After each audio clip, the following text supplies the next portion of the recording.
Once Confucius was passing by a village where he saw an old man with his young son pulling water from the well.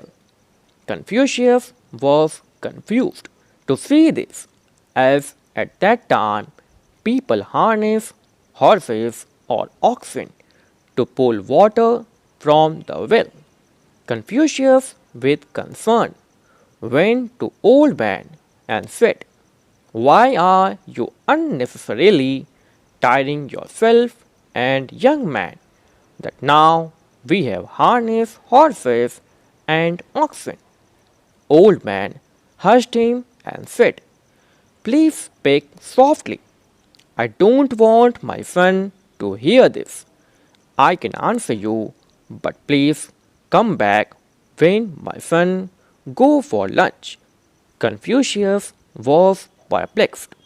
He kept quiet and waited until old man came to him alone at lunchtime.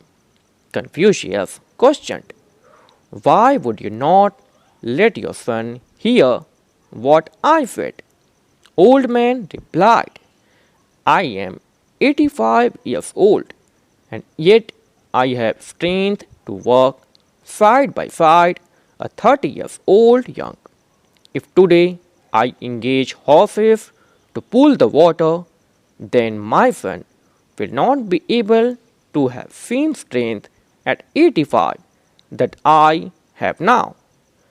That's why I asked you not to speak about it in front of my son. It's question of his health. We heard that in towns people use horses to pull water from well.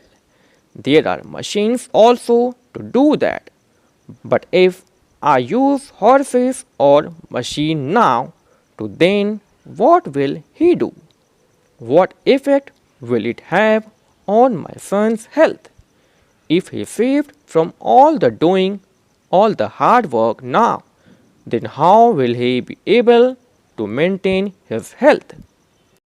The moral: what we today will affect us tomorrow. What we do on one hand has an immediate effect on the other. Work and rest are both united. If you wish to relax, toil hard.